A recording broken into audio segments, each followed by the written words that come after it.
Jonesy, you got a certificate this week. You've been made an honorary ambassador. Yeah.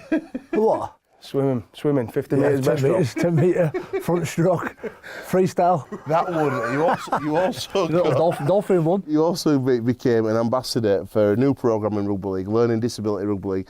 The video is amazing. Tell us a bit about it and where we're going next.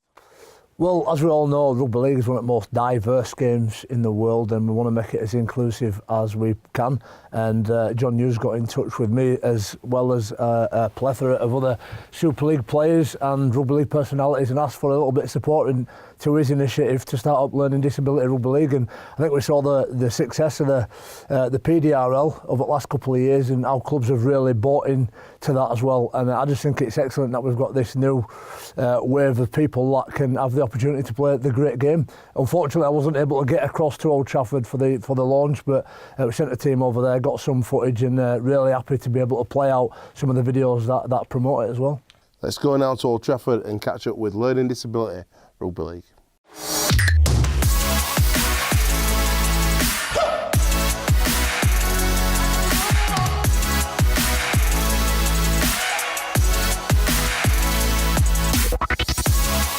So the Super League and the Rugby Football League have teamed up with Community Integrated Care, one of Britain's biggest and best charities, one of the biggest care providers in the country, to create a Learning Disability Super League.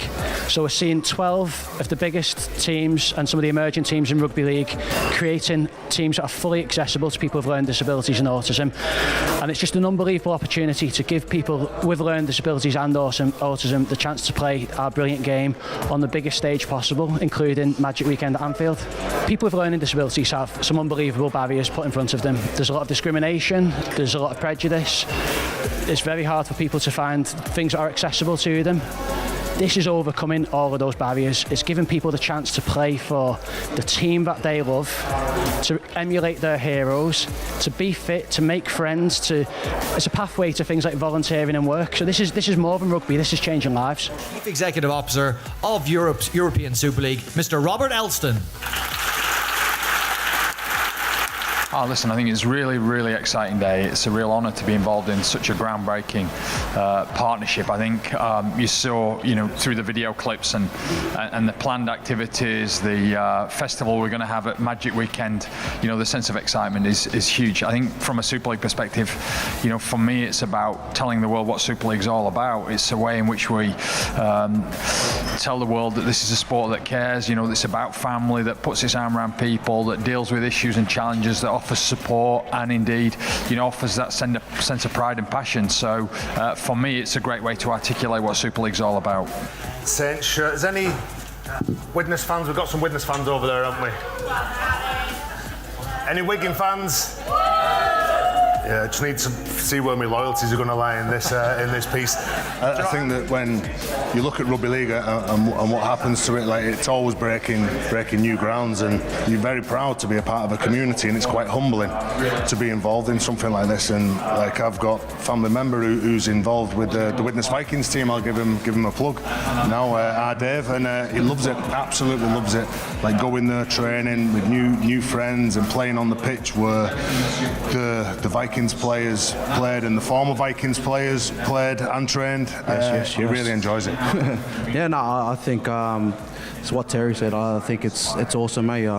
For us as players, Super League players, is to give back and help out, and hopefully get access to us as well as much as we can, and give back what we've learned through our rugby league, through lessons, and hopefully they'll adapt it to their life lessons as well. So I think it's a great thing, and that's the most important thing for me personally as a Super League player. It's an honour to be a part of the local team and that local club. But it's my own club, and it feels like we're all one family, one tribe. So we're all staying together, united. You know, it's something that hopefully that they've been dreaming about, and you know, something to. I was just speaking, you know, over there. Then Joe at Widnes Vikings. You know, I've seen him at a few games last year, and how much he used to love the game. And you know, to have someone like Joe now being able to play the game and get out there on the pitches, you know, it's gonna mean the world to him. I said to him before, I had a bit of banter with him. I said he's giving me a little bit of abuse, and I said, "Come on, we'll go outside now and have a little game." But no, definitely, Joe's. You know, I hope he really enjoys his rugby when he gets out there, and you know, he's a good lad, is Joe. I would please ask you once more to put your hands together for the people that helped come up with this idea, the people that helped coach, and the stars of the game.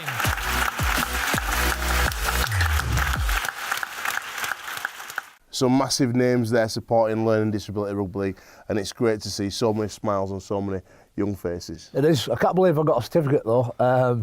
But it is nice. And no, I know, but it is nice, and I am committed to help that grow, and very much hope that it does. I'm sure it will.